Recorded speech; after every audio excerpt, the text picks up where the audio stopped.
So the first thing you have to do is you have to remove the screen door from the patio door. While you're doing that, all the help you can get would be great. You can see Duke giving me a hand there. There are rollers that push down, which make it pretty easy to get that off. Second thing you do is you want to measure your dog. You want to make sure that you have the height of your dog plus a few inches, just to make sure that there's plenty of clearance for them to run through it. And trust me, they will run through it. Then check out the contents of the package of the Ta-Da Doggie Door. It's a door that allows whatever pet you might have to come and go as they please. You got the bolt package, you've got 6 weight pieces, 6 of them, and 2 main beams, as you can see laying there on the table. First thing you want to do when installing it is measure to get the correct height. If you get the correct height, the dogs won't bump their heads, or the cats, or the pot-belly pigs, or whatever it is that you have going in and out. So once you've determined the height of the main beams, put it up there, and you can take a toothpick, you can take a little screwdriver, you can take a knitting needle, you can take whatever you want to make it so that the door has the proper height for the main beams. I stick a toothpick through, like a skewer. Then what I do is I take the level and I make sure that the main beam is straight across, because you don't want your door looking crooked. So once I get that level, what I do is I take another toothpick or skewer and I stick it through just to make sure that I've got it leveled on the screen. The third hole, same thing. Just make sure that you've got them level across, because what you want to do is you want to make sure that the front and the back of the main beams are perfectly across from each other. Next thing you want to do is make sure the holes are big enough for the screws. Then you want to take a screw with one main beam, start on either side. It really doesn't make a difference which side you put the cushion side on or not, and you'll see there's a cushion on the other main beam.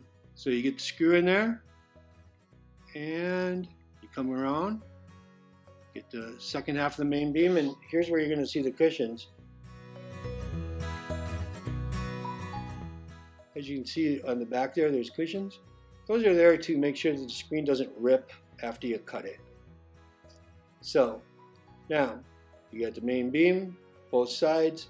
You've got the holes on the far sides already poked through, so you know where you're going with them. So now you just take the 3 of them, you put them together, and you got 2 main beams straight across. Now some doors are wider than others. So this one, you can see the door is a little bit wider than the main beam. It's not a big deal. It's no problem at all. It has no effect on the door. The only thing that would affect it is if the door is a little bit smaller. Let's say it's 2 inches smaller. Well, what you'd want to do is you'd want to cut 1 inch off of each end. So we got our main beam on. Next thing you do is you turn it sideways and you start putting the weighted pieces on. There's 6 of them, and essentially you do the same thing that you did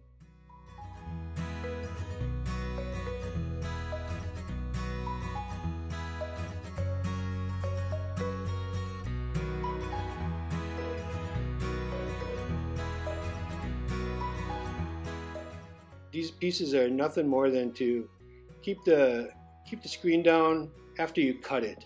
And you can see in the instructions what I mean by cut it. Once you get the 3 or the 6 weighted pieces on, all you have to do is cut the screen.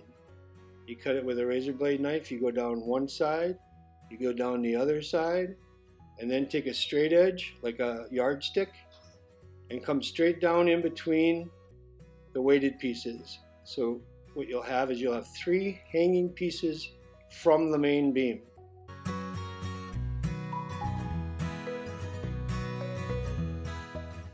This is making the entire door dog door.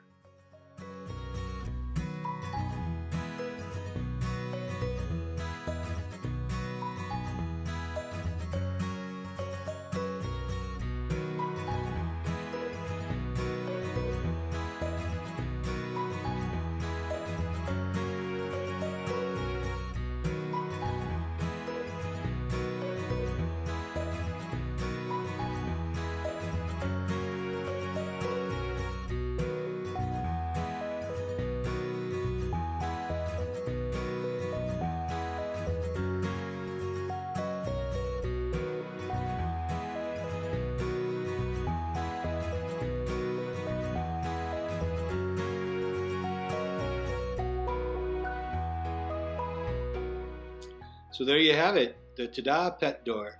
I hope you and your pets enjoy it. Thank you for your support.